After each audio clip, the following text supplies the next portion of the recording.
जय हिंद, वंदे मातरम। स्वागत है आप सभी का गुरुजी वर्ल्ड एग्जाम स्टडी प्लेटफॉर्म में। राष्ट्र हित में शिक्षा, this is Dheeraj Dwivedi from Guruji world. उम्मीद है आप और आपका परिवार बेहतरीन और उम्दा होगा। दोस्तों, आज की इस वीडियो में हम प्रहार करेंगे भारतीय भूगोल यानी ज्योग्राफी पर, और यह पहली वीडियो रहेगी। बिल्कुल शून्य से स्टार्ट करेंगे और आपके जो एग्ज़ाम है आने वाले स्टेट पीसीएस और यूपीएससी जैसे एग्ज़ाम को क्रैक किया जा सकता है बड़े ही आसानी से। तो चलिए वीडियो स्टार्ट करेंगे, और आपको यह भ्रांति भी मिटानी पड़ेगी कि क्या कोई भी कोर्स खरीद कर ही पढ़ाई की जा सकती है। यहाँ पर हम आपको पूरी तैयारी बिना किसी चार्जेस के और बिना किसी पेड कोर्सेज के कराने वाले हैं, मानचित्र के साथ, क्योंकि मानचित्र एक अहम रोल निभाता है। सारे सब्जेक्ट को बहुत ही सटीक, बहुत ही कम मटेरियल और सब कुछ प्रोवाइड कराएंगे। शिद्दत के साथ पढ़िएगा, बने रहिए हमारे साथ। तो आज इस वीडियो में हम जो कवर करने वाले हैं, कमर कस लीजिएगा, एक नोट्स को मेंटेन कीजिए आज ही से, ठीक है ना। तो चलिए देखिएगा भारतीय भूगोल में हम क्या पढ़ने वाले हैं। भारतीय भूगोल में सामान्य जानकारी जरूरी है, क्योंकि भारत को अगर समझना है तो उसके मानचित्र पर आपको फोकस करना पड़ेगा कि कौन कौन से ऐसे पार्ट हैं जो हमें जानने चाहिए। सबसे पहला पॉइंट जानना है हमें कि भारत का भूगोल जो है वो उसके अंतर्गत आने वाली सामान्य जानकारी, कि इस हमें अखंड भारत की सामान्य जानकारी क्या है। उसके अलावा भारत के अंतिम सीमा बिंदु क्या है, जहां पर हम देखते हैं कि जो भी सीमा बिंदु होंगे, चाहे वो अरुणाचल प्रदेश से लगा हुआ पार्ट हो, चाहे वो नॉर्थ का इलाका हो, चाहे वो पश्चिमी इलाका हो, चाहे वो दक्षिणी इलाका हो। इसके साथ ही साथ जुड़ा हुआ मुख्य भूमि एवं तटरेखा, कि भाई कितने राज्य तटरेखा से लगते हैं, कौन कौन सी सीमाओं का निर्धारण होता है, और इसके साथ ही साथ अंतर्राष्ट्रीय सीमा पर स्थित राज्य। तो चलिए वीडियो स्टार्ट करते हैं, और हेडिंग डालिएगा भारत का भौगोलिक स्थिति, यानी भारत की जो भौगोलिक स्थिति है इसको यहाँ पर मेंटेन करते हैं। सबसे पहला और बहुत ही आसान भाषा में कुछ पॉइंट जान लेते हैं कि जो सभ्यता आई है भारत की, ये कहाँ से आई है। देखिए, अगर देखा जाए तो भारतीय सभ्यता व संस्कृति जो यहाँ पर आई है वो सिंधु घाटी सभ्यता से ही आई है। यानी भारतीय सभ्यता व संस्कृति का विकास सिंधु घाटी सभ्यता से माना जाता है, जो अपने विशाल साम्राज्यों, व्यापार, सांस्कृतिक विकास व आर्थिक सफलताओं के लिए जानी जाती है। हम ये भी कह सकते हैं कि जो भारत का मानचित्र आप इस समय देख रहे हो स्क्रीन पर, यह एक चतुष्कोणीय स्टेट कहा जा सकता है, ठीक है ना। स्टेट का मतलब यहाँ पर राष्ट्र को इंगित करना होता है, ठीक है ना। तो भारत एक ऐसा राष्ट्र है जो चतुष्कोणीय श्रृंखला में अवस्थित है। अब हम बात करते हैं सेकेंड स्लाइड में, जो आपने यहाँ पर बहुत अच्छी तरीके से आपके एग्जाम में पूछा जाता है, स्टेटमेंट में भी पूछा जाता है। कहता है कि भारत आया तो ठीक है, लेकिन इसकी उत्पत्ति और इसकी निष्पत्ति, या फिर इसको कैसे यहाँ पर देखा जाए कि किस तरीके से इसको भारत नाम दिया गया। देखिए बेटा, कि अगर देखा जाए कि इसका नाम जो है आर्यावर्त भी है, उत्तर भारत में बसने वाले आर्यों के नाम पर इसका नाम आर्यावर्त पड़ा। यह पॉइंट नोट किया जाए कि आर्यावर्त किसका नाम है, हमारे भारत का ही नाम है। हमारे भारत के कई नाम हैं, उसमें एक आर्यावर्त प्रमुख है। रीजन क्या है कि जो आपके आर्य वसे हैं उन्हीं के नाम पर इस आर्यावर्त को जाना जाता है। इसके अलावा अगर हमने देखा कि इन आर्यों के शक्तिशाली राज्य भरत, अब देखिएगा जो आर्य लोग थे उनमें एक भरत नाम का शक्तिशाली योद्धा था, शक्तिशाली राजा था। बहुत ध्यान से सुनिएगा, आर्यावर्त नाम पड़ा आर्यों के बसने की वजह से, और आर्यों में एक ही श्रृंखला में उनमें एक ऐसा योद्धा पैदा हुआ जिसका नाम भरत था, और उस भरत के नाम पर हमने भारतवर्ष को माना। याद रखिएगा, तो ये दोनों श्रृंखलाएं एक ही जगह से निकलती हैं, यानी आर्यों से निकलती हैं, ठीक है। चलेंगे, पॉइंट को आगे बढ़ाएंगे। उत्तर का पर्वतीय क्षेत्र अगर देखा जाए तो यहां से आपके क्वेश्चंस आर्य से, सिंधु घाटी से, इंडस से और हिंदुस्तान से, यूनानी से बहुत ही ज्यादा बनते हैं। देखिएगा, वैदिक आर्यों का निवास स्थान अगर क्वेश्चन में पूछा जाए तो वैदिक आर्यों का निवास स्थान जो है वो कहां पर है, सिंधु घाटी नदी में था। इंपॉर्टेंट है। ईरानियों ने इस नदी को हिंदू नदी कहा तथा इस देश को हिंदुस्तान कहा। पॉइंट को नोट किया जाए, अगर मैंने कहा कि भाई ठीक है, देश को हिंदुस्तान कहा, नदी को हिंदू कहा, यूनानियों ने सिंधु नदी को इंडस कहा। ईरानियों की बात करें तो हिंदू नदी और देश को हिंदुस्तान, यूनानियों ने सिंधु नदी को इंडस कहा तथा इस देश को इंडिया कहा। दोनों में फर्क है, दोनों चीजें दोनों लोगों ने अलग अलग कही हैं, लेकिन मिलती जुलती कही हैं। इसको आपको याद रखना है। बहुत ही आसान भाषा में आपको समझा रहा हूं। चैनल पर पहली बार है तो चैनल को ईमानदारी से सब्सक्राइब ये समझ कर लेना कि अभी भी आपको सिलेक्शन के लिए कोई रोक नहीं सकता। ठीक है, चलिए अवस्थिति एवं विस्तार के अंतर्गत अगर हम आते हैं भारत को जानने के लिए, तो हमें 2 पॉइंट जानने चाहिए। हमें यह जानना चाहिए कि जो भारत हमारा है ये किस महाद्वीप में है। तो ये भारत हमारा एशिया महाद्वीप में है, और अगर दिशा देखी जाए तो दक्षिण मध्य भाग में स्थित है। एशिया महाद्वीप के दक्षिण मध्य भाग में स्थित भारत विविधताओं वाला देश है। विविधताओं वाला देश है, याद रखिएगा। सारी परंपराएं भारत में अवस्थित हैं, सारी ऋतुएं भारत में अवस्थित हैं, सारे धर्म आपको भारत में मिल जाएंगे, भारत में सारी जलवायु आपको देखने को मिल जाएगी। ऐसा देश, विविधताओं वाला देश है, जहां पर हर प्रकार की संस्कृति, हर प्रकार के त्यौहार, हर प्रकार के लोग मिल जाएंगे देखने को। अगर हम अवस्थिति की बात करें, अगर हम इस भारत की आकृति की बात करें, तो यह भारत चतुष्कोणीय आकार में अवस्थित है। यानी इस भारत की आकृति जो है चतुष्कोणीय, 1 2 3 4 है ना, तो 4 साइड है। तो चतुष्कोणीय आकार और अवस्थिति ने इसे विशिष्ट भौतिक विविधता प्रदान की है। तो समझ गए विविधताओं का देश क्यों कहा जाता है, आपको बता दिया। अवस्थिति एवं विस्तार की अगर मैं बात करता हूं दोस्तों, तो हमें यह पता है कि इस देश के उत्तर में ऊंचे हिमालय हैं, ये देखिए। ठीक है, इस तरीके से अगर हम चले जाएं, पर्वत यानी हिमालय पर्वत की बात करी जाए, मध्य व विशाल नदी द्रोणियां हैं। जो नदी द्रोणियों की बात की जाए तो जो भारत में बहुत ही अच्छी तरीके से कृषि के लिए जानी जाती हैं। उत्तर पूर्वी का मतलब समझते हो, ये वाला उत्तर पूर्वी और दक्षिण भाग में वनाच्छादित पहाड़ियां तथा उत्तरी और पश्चिमी भाग में रेतीली मरुस्थल है। ये वाला पार्ट जो है ये रेतीले मरुस्थल है। तो ये समझ रहे ना, ये मरुस्थल है, आपको समझना चाहिए। अवस्थिति और विस्तार में अगर देखा जाए, उत्तर पार्ट को समझा जाए तो यह उत्तर में हिमालय पर्वत, उत्तर पश्चिम में हिंदू कुश। उत्तर पश्चिम में हिंदू कुश का मतलब है ये वाला पार्ट, समझ में, ठीक है ना। अगर हम आगे बढ़ते हैं तो उत्तर पूर्व में हमें पूर्वांचल पहाड़ियां, ये वाला पार्ट देखने को मिल जाएगा, पहाड़ियां, तथा दक्षिण में विशाल हिंद महासागर। विशाल हिंद महासागर को अगर देखा जाए मानचित्र में तो ये वाला पार्ट आपको देखने को मिल जाएगा, पानी वाला। ठीक है, तो ये आपको याद रखना है, यह आपको नोट कर लेना है, सुलेमान और हिंदू कुश। ठीक है, चलिए भौगोलिक स्थिति के बारे में अगर बात की जाए तो सबसे बड़ा पॉइंट आता है जो सब कॉन्टिनेंट है, यानी भारत को उपमहाद्वीप जो है कहा जाता है। लेकिन उपमहाद्वीप के अंतर्गत, भारतीय उपमहाद्वीप के अंतर्गत कुल कितने देश आते हैं ये आपको जानना चाहिए। समझिएगा, वीडियो लाइक कर लेना, क्योंकि बच्चे कम होते हैं इस श्रेणी में पढ़ने वाले। आप छोटे बड़े एग्जाम में अगर बैठ जाओगे तो एग्जाम अपने आप से निकल जाएगा। वीडियो लाइक इसलिए कहने के लिए आवश्यकता पड़ी कि बच्चे कम होते हैं, सीरियस बच्चे कम होते हैं, और आप जो इस वीडियो को वॉच कर रहे हैं वो सीरियस ही बच्चे हैं, तभी यहाँ तक आप कर रहे हैं, नहीं तो कुछ बच्चे तो छोड़ ही चुके होंगे। जिसे भारतीय उपमहाद्वीप कहा जाता है, सब कॉन्टिनेंट कहा जाता है। अगर पूछा जाए भारतीय उपमहाद्वीप में कुल कितने देश आते हैं, तो दोस्तों 5 देश आते हैं। ठीक है, वो कौन कौन से, एक भारत आता है, एक बांग्लादेश आता है, एक भूटान आता है, एक नेपाल आता है, एक पाकिस्तान। अगर इनकी स्थिति को देखा जाए दोस्तों तो कौन कौन से स्थिति में आ जाएंगे, एक भारत आपको ये दिख रहा है, भूटान आपको यहाँ पर दिख रहा है ये वाला, इसके साथ ही साथ बांग्लादेश आपको ये वाला दिख रहा है, कौन सा, ये वाला दिख रहा है। ठीक है ना, बांग्लादेश आपको ये वाला दिख रहा है, यहाँ पर आपको कर सकते हैं ये वाला। इसके साथ ही साथ अगर नेपाल की बात की जाए तो नेपाल कौन नहीं जानता, ये वाला नेपाल आपको दिखने को मिलेगा। तो पाकिस्तान आपको ये दिखने को मिलेगा। ठीक है, चलिए भारत का भौगोलिक स्थिति के बारे में अगर चर्चा की जाए तो क्षेत्रफल की दृष्टि से भारत से बड़े कई देश हैं। क्या कई देश हैं? बिल्कुल। क्षेत्रफल की दृष्टि से भारत से बड़े रूस हैं, कनाडा है, चाइना है, संयुक्त राज्य अमेरिका है, ब्राज़ील है, ऑस्ट्रेलिया है और भारत है। तो एक चीज़ कंफर्म हुई, तो भारत कितने नंबर पर है? 1 2 3 4 5 6 7, यानी क्षेत्रफल के आधार पर भारत का स्थान जो है कौन सा है? 7वां है। क्लियर है? सबसे बड़ा देश कौन सा है? रसिया है।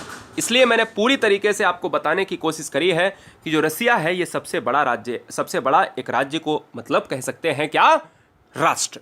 ठीक है बेटा, तो ये रसिया जो है आपका सबसे बड़ा स्टेट है। स्टेट का मतलब मैं फिर से कहूँगा, स्टेट की संज्ञा हमेशा राष्ट्र से ली जाती है और उसके अंतर्गत हम स्टेट लाते हैं तो वो एक छोटे छोटे पार्ट में बढ़ता है। ठीक है बेटा, चलिए रसिया हो जाएगा। 7वां नंबर है आपका भारत। तो आपको स्टार्टिंग के 3 से 4 आपको याद रखने हैं जो आपके क्रम में पूछे जा सकते हैं, श्रेणी क्रम में आ सकते हैं स्टेटमेंट पे।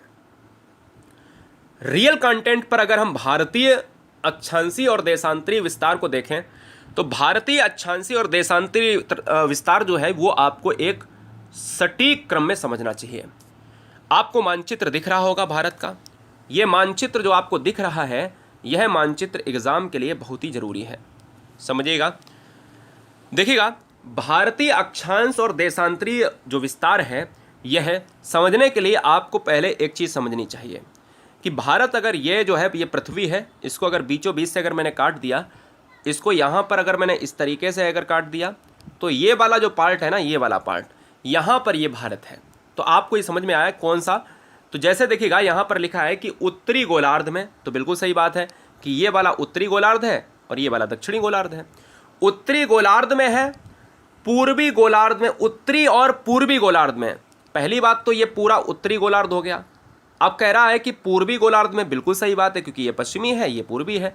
तो एक बात क्लियर हो गई कि जो भारत की स्थिति है, यह गोलार्ध उत्तरी है और पूर्वी दिशा है, यानी पूर्वी उत्तरी गोलार्ध में भारत स्थित है। बोलो, कॉन्सेप्ट क्लियर? भारत की मुख्य भूमि दक्षिण से 8 डिग्री 4 मिनट से 37 डिग्री 6 मिनट उत्तरी तक, और पश्चिम से पूर्व जो है 68 डिग्री 7 मिनट से 97 डिग्री 25 मिनट पूर्वी देशांतर के मध्य विस्तृत है। ये आपको जानना चाहिए। ठीक है बेटा, बहुत बढ़िया। चलिए थोड़ा सा और इसको तराशते हैं। यदि हम भारत के द्वीप समूह को अगर शामिल कर लें, द्वीप समूह का मतलब समझते हो? जो द्वीप समूह हैं आपके छोटे छोटे, लक्षद्वीप की बात कर लें तो आपका कोरल रीफ्स वाला हो जाएगा। बंगाल की खाड़ी में आप देखते हो तो हम कह सकते हैं कौन सा है? अंडमान निकोबार है। द्वीप समूह को अगर शामिल कर लेते हैं तो इसका अब अक्षांशीय विस्तार चेंज हो जाता है। अब क्या चेंज हो जाता है ये आपको समझना चाहिए। 6 डिग्री 45 मिनट उत्तरी अक्षांश से शुरू होता है, ठीक है ना? और इस प्रकार संपूर्ण भारत का जो है अक्षांशीय विस्तार 6 डिग्री 45 मिनट ही है, जो 37 डिग्री 6 मिनट उत्तरी अक्षांश के मध्य अवस्थित है। बंगाल की खाड़ी की मैं बात कर रहा हूं, जहां पर अंडमान निकोबार अवस्थित है। ठीक है बेटा, अभी हम सारी चीजें आपको द्वीपों के अंतर्गत बताएंगे। भारत का मुख्य बिंदु, भारत का उत्तरी बिंदु है इंदिरा कॉल। सबसे पहला पॉइंट आता है कि उत्तरी बिंदु कौन सा है। ये देखिए, थोड़ा सा आपको ब्लर दिख रहा होगा, लेकिन उत्तरी बिंदु जो है कौन सा है? आईसी है, इंदिरा काल है। ठीक है, ये आपको याद रखना है। जो जम्मू कश्मीर राज्य में अवस्थित है, क्वेश्चन में ये डायरेक्ट पूछ सकता है कि किस राज्य में अवस्थित है, तो ये जम्मू कश्मीर, आपको यहाँ पर मानचित्र दिख ही रहा है जम्मू कश्मीर का, भारत का मुकुट कहा जाता है। भारत की मुख्य भूमि की दक्षिणतम बिंदु की बात की जाए तो मुख्य भूमि, क्वेश्चन यहीं से बनता है, बच्चे कंफ्यूज हो जाते हैं। बच्चों से पूछा जाता है मुख्य भूमि का बिंदु बताइए, तो वो मार देते हैं इंदिरा पॉइंट, जो गलत है। जब क्वेश्चन में ये पूछा जाए मुख्य भूमि, तो मतलब ये मुख्य भूमि हो गई जो भारत की मुख्य भूमि है। तो मुख्य भूमि का मतलब है ये वाला पॉइंट। तो मुख्य भूमि हमेशा जो है आपको कन्याकुमारी ऑप्शन में देखना है, और इंदिरा पॉइंट भी मिलेगा, वो नहीं मारना है। दक्षिणतम भारत की मुख्य भूमि का जो किनारा है वो कन्याकुमारी या केप कैमोरिन अंतरीप है, जो किस राज्य में अवस्थित है? तमिलनाडु राज्य में अवस्थित है। उत्तरी बिंदु इंदिरा काल जम्मू कश्मीर राज्य में अवस्थित है। यह कोई दक्षिणतम बिंदु नहीं है दोस्तों, कन्याकुमारी यह मुख्य सीमा का दक्षिणतम बिंदु है। जब पूछा जाए भारत का दक्षिणतम बिंदु, तब इंदिरा पॉइंट मारना। जब पूछा जाए मुख्य भूमि का दक्षिणतम बिंदु, तब आप कन्याकुमारी मारना। सिर्फ फर्क यह है मुख्य भूमि का। भारत का मुख्य बिंदु देखिए, मुख्य भूभाग के दक्षिण पूर्व में अंडमान एवं निकोबार द्वीप समूह बंगाल की खाड़ी में है। समझिए, बंगाल की खाड़ी यहाँ पर है। जितनी नदियाँ गिरेंगी वो बंगाल की खाड़ी में ऐसे गिरेंगी। जितनी नदियाँ इधर गिरेंगी तो ये अरब सागर में गिरेंगी, तो ये अरब सागर में गिरेंगी। इधर लक्षद्वीप है, इधर है बंगाल की खाड़ी और अंडमान निकोबार। तो बंगाल की खाड़ी के साथ अंडमान निकोबार है और अरब सागर के साथ लक्षद्वीप है। तो बंगाल की खाड़ी के साथ यही कह रहा है कि अंडमान निकोबार है। बिल्कुल सही बात है। और दक्षिण पश्चिम में दोस्तों लक्षद्वीप स्थित है। मेरी बात समझिएगा, क्या कह रहा है क्वेश्चन कि दक्षिण पश्चिम का मतलब है ये वाला, और ये वाला क्या है? ये वाला आपको पता ही दिया है, दक्षिण पूर्व है। दक्षिण पूर्व में अंडमान निकोबार है, दक्षिण पश्चिम में आपका है लक्षद्वीप है, जो अरब सागर में है। अभी बताया, अरब सागर यहां पर है और बंगाल की खाड़ी यहां पर है। ठीक है, भारत का मुख्य बिंदु देखिएगा, भारत का सबसे दक्षिणतम बिंदु जो है वो है इंदिरा पॉइंट। अब बात आती है इंदिरा पॉइंट की। अब बच्चे कहेंगे कि सर अब समझ में आया। बिल्कुल बेटा, इंदिरा पॉइंट की अगर मैं बात करूं तो दोस्तों आपको यहां पर देखने को मिल जाएगा ये वाला पॉइंट। ठीक है, यह है भारत का दक्षिणतम पॉइंट जो अंडमान एवं निकोबार द्वीप समूह पर काबिज है, अपना कब्जा किए हुए है। इसका अक्षांश 6 डिग्री 45 यहां पर देखना चाहिए। ठीक है ना? हाँ जी, बहुत बढ़िया। अभी अभी मैंने यहां पर आपको बताया, ये देखिए। ठीक है, 645 आपको याद रखना है, एक नंबर याद रखना है। बहुत बढ़िया।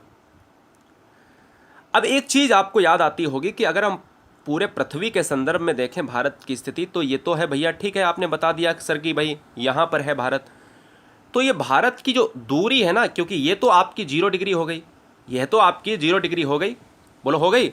तो ये 0 डिग्री अगर हो गई तो भारत से जो भारत की जो कन्याकुमारी वाली भूमि है या भारत का जो इंदिरा पॉइंट भूमि है या पिग्मिलियन पॉइंट, देखिए यहां पर एक वर्ड यूज हो रहा है पिग्मिलियन पॉइंट। तो पिग्मिलियन पॉइंट या पार्सन पॉइंट या फिर इंदिरा पॉइंट ये एक ही है दोस्तों। ये गलती से आप ये ना समझ लें कि अलग हैं, ये एक ही है। पिग्मिलियन पॉइंट, पार्सन पॉइंट या फिर इंदिरा पॉइंट ये भारत का दक्षिणतम बिंदु है। ठीक है, बोलो कोई समस्या, कोई दिक्कत नहीं होनी चाहिए। ठीक है, चलिए अब बात करता हूं दोस्तों यहां पर कि भाई मैंने जो अभी आपको बताया कि जो भूमध्य रेखा से भारत की दूरी है वो कितनी है। तो भूमध्य रेखा से भारत की दूरी है 876 किलोमीटर। यह आपको जाननी चाहिए। 2004 में जो एक सुनामी आई थी उसमें जो है हमारा काफी तट जो है जलमग्न हो गया। तो इस बिंदु को पहले पिग्मिलियन पॉइंट या पार्सन पॉइंट के नाम से जाना जाता था। किसको? इसको दोस्तों, किसको? इसको, इंदिरा पॉइंट को। ठीक है, इस इंदिरा पॉइंट को। समझ में आया? चलिए, अक्षांशीय विस्तार की अगर मैं बात कर लूं दोस्तों तो हमने आपको बता दिया। अक्षांशीय विस्तार का अगर प्रभाव देखा जाए तो भी जान लेते हैं। कर्क रेखा की बात की जाए तो कर्क रेखा यहां 23.5 डिग्री कर लेना, 23.5 डिग्री नॉर्थ। कर्क रेखा ट्रॉपिक ऑफ कैंसर 23.5 डिग्री उत्तरी अक्षांश देश के लगभग मध्य भाग से गुजरती है। पूछा जाए देश में कहां से गुजरती है दोस्तों, तो देश के लगभग मध्य भाग से गुजरती है। और यह मध्य भाग से गुजरती तो है, लेकिन कितने राज्यों से गुजरती है दोस्तों? तो 8 राज्यों से गुजरती है। यह बात दिमाग में बैठा लीजिएगा। कितने राज्यों से? 8 राज्यों से। ठीक है, तो भारत में जो कर्क रेखा गुजरती है वो भारत में कितने राज्यों से गुजरती है? यह 8 राज्यों से गुजरती है, मध्य से गुजरती है। कौन कौन से राज्य हैं? गुजरात दोस्तों राज्य है, राजस्थान राज्य है, मध्य प्रदेश राज्य है, छत्तीसगढ़ है, झारखंड है, यानी झारखंड की बात करें राजधानी रांची है, पश्चिम बंगाल की बात करें, त्रिपुरा की बात करें, मिजोरम की बात करें। ठीक है ना? 1 2 3 4 5 6 7 8। ठीक है, आपको समझ में आया? तो ये क्या है दोस्तों? यह मित्र पर गमछा झार की बात की जाए तो ये इसकी ट्रिक होती है। उसे आपको याद नहीं करना है, क्योंकि अगर आपको मानचित्र में देखना है, यहाँ से गुजरात से शुरू होता है, मध्य प्रदेश जाता है, राजस्थान जाता है, यहाँ से गुजरात से शुरू होता है, ये राजस्थान का थोड़ा सा इलाका, फिर मध्य प्रदेश चला जाता है। ठीक है, इस तरीके से आपके छत्तीसगढ़ की बात हो जाती है, झारखंड की बात हो जाती है, फिर पश्चिम बंगाल की बात होती है, त्रिपुरा और मिजोरम की बात हो जाती है। बात खत्म हो गई। और पड़ोसी देश से कहाँ से गुजरती है? तो पड़ोसी देश से ये यहाँ देखिए, त्रिपुरा 3 तरफ से घिरा हुआ है। किससे घिरा हुआ है? बांग्लादेश से घिरा हुआ है, तो बांग्लादेश से होकर गुजर जाती है। चलिए, कर्क रेखा जहाँ पर 23% लिखा है वो 23.5 है। ठीक है, 23.5 जो उत्तरी अक्षांश है भारत के लगभग 2 भागों में, 2 बराबर भागों में बांटती है। आपको पता है उत्तरी भाग इधर हो जाता है और दक्षिणी भाग इधर हो जाता है। उत्तरी भाग, दक्षिणी भाग। समझ में आया? तो ये चीज़ आपको मैं फिर से बताना चाहता हूँ मानचित्र के जरिए। ये देखिएगा, इस तरीके से हो गया। ये आपका उत्तरी भाग है, ये आपका दक्षिणी भाग है। देखिएगा दोस्तों, जिसका दक्षिणी हिस्सा उष्ण कटिबंधीय क्षेत्र है, उत्तरी हिस्सा उपोष्ण कटिबंधीय या शीतोष्ण कटिबंधीय है। यानी जो उत्तरी हिस्सा है ये थोड़ा सा माइनस में रहता है, ऊपर वाला माइनस कहा जाए या शीतोष्ण कहा जाए या ठंडा इलाका कहा जाए। जैसे जैसे ऊपर बढ़ेंगे वैसे वैसे टेम्परेचर डाउन होगा। ठीक है, और दक्षिणी हिस्सा जो है काफ़ी गर्म रहता है। क्यों? क्योंकि आपको पता ही है। ठीक है ना? बहुत ही आसान है दोस्तों। कर्क रेखा के इधर वाला हिस्सा भूमध्य रेखा से टच होता है, जो काफ़ी उष्ण रहता है। भारत का विस्तार उष्ण एवं उपोष्ण दोनों कटिबंध में अधिक अक्षांशीय विस्तार का प्रभाव दिन और रात अवधि में भी पड़ता है। केरल में सबसे छोटे एवं सबसे बड़े दिन में 45 मिनट का अंतर है, जबकि लेह जम्मू कश्मीर में यह अंतर 5 घंटे का आ जाता है। बहुत आसान है दोस्तों। ठीक है, ये क्वेश्चन एग्जाम में पूछा भी जाता है। रीजन क्या है? इक्वेटर रीजन पड़ता है, भूमध्य रेखा रीजन पड़ता है।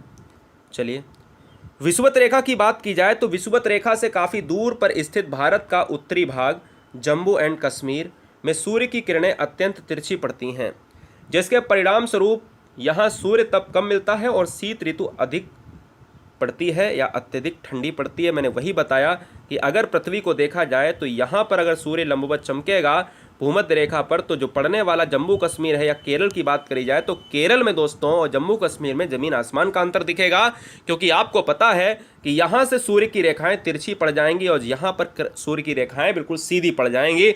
जहाँ सीधी पड़ेंगी वहाँ पर टेम्परेचर हाई रहेगा या कम रहेगा? बोलो, टेम्परेचर हाई रहेगा, सीधी पड़ेंगी, और जहाँ तिरछी पड़ेंगी वहाँ ठंड होगी, क्योंकि मात्रा सूर्य तप की मात्रा पहुँच ही नहीं रही है। अक्षांशीय विस्तार का प्रभाव देखा जाए तो इसके विपरीत भारत का दक्षिणी भाग केरल और तमिलनाडु राज्य में विषुवत रेखा से काफ़ी निकट है। मैंने आपको बताया कि 876 किलोमीटर का फर्क जो पड़ता है विषुवत रेखा की लंबाई जो है वो आपको मैंने बता दी, जो भारत के तटीय इलाके से लगती है। यहाँ सूर्य की किरणें अपेक्षाकृत लंबवत यानी सीधी पड़ती हैं, इसलिए सूर्य ताप अधिक मिलता है। कहाँ? केरल और तमिलनाडु में। जम्मू कश्मीर में कम मिलता है, रीजन तिरछी पड़ती हैं। यहाँ देखिएगा, आपको मैं बता दूं कि ये लिखा है 182/45, तो इसको आपको करना है, क्या करना है? 82.5 डिग्री, 82.5 डिग्री करना है, जो उल्टा लिखा है वो है 82.5 डिग्री कर लेना है। तो 82.5 डिग्री पूर्वी देशांतर इलाहाबाद के निकट मिर्ज़ापुर से होकर गुजरती है। देशांतरी विस्तार आपको पता है ना, जो रेखाएं ग्लोब पर खड़ी रेखाएं होती हैं, जो रेखाएं ग्लोब पर खड़ी रेखाएं होती हैं दोस्तों, वो कैसी रेखाएं होती हैं? वो हम कह सकते हैं देशांतरी रेखाएं होती हैं। यही रेखाएं दोस्तों अगर एग्जाम में पूछा जाए कि भाई हमारे भारत की जो देशांतर रेखा है, समय रेखा है, वो कहाँ से गुजरती है, तो इलाहाबाद के मिर्ज़ापुर या नैनी आ जाए तो मार देना। देशांतर रेखा यामोत्तर को भारत का मानक समय मानते हैं, ठीक है, मानक समय मानते हैं, और इसी को देशांतर रेखा कहा जाता है। क्वेश्चन में ये नहीं पूछा जाएगा, क्वेश्चन में आजकल बदलते पैटर्न से ये पूछा जा रहा है कि भारत की जो मानक रेखा है, भारत की जो देशांतरी रेखा है, टाइम जोन है, ये भारत के कितने राज्यों से होकर गुजरता है? तो ये भारत के 5 राज्यों से होकर गुजरता है। एक है उत्तर प्रदेश, एक है मध्य प्रदेश, एक है छत्तीसगढ़, एक है उड़ीसा, एक है आंध्र प्रदेश। बहुत ही इंपॉर्टेंट पॉइंट है, इसको कतई ना भूलना, बहुत ज़बरदस्त पूछा जाता है, इसको नोट कर लीजिए। तो दोस्तों ये कैसा रहा आप तक वीडियो हमने जो पहुंचाया है, लगभग कितने मिनट का होगा? 22 मिनट का, यानी 23 मिनट का समथिंग ये वीडियो पहली क्लास का रहा है। और ये बताइए, मानचित्र के साथ हमने कोई भी ऐसा पॉइंट नहीं छोड़ा है जो मानचित्र के साथ बताया ना हो। अपने 5 मित्रों में इस वीडियो को जरूर शेयर करें, अपने माता पिता से लेकर इस वीडियो को जरूर शेयर करें, क्योंकि कभी भी नॉलेज को यहाँ पर बेकार नहीं जाने दिया जाता है। नॉलेज तो नॉलेज है, और नॉलेज हर व्यक्ति जीवन पर्यंत सीखता है, क्योंकि सीखना जीवन पर्यंत है। चलिए, love you guys, thanks for watching video. Guruji world exam study channel को सब्सक्राइब करने के साथ टेलीग्राम ग्रुप को ज्वाइन कर लें, GURUJI गुरुजी वर्ल्ड। बहुत बहुत धन्यवाद आप सभी का, आपके माता पिता को मेरा प्रणाम, नमस्ते, आदाब, सत श्री अकाल, ताल ठोकर जय महाकाल, इंकलाब जिंदाबाद।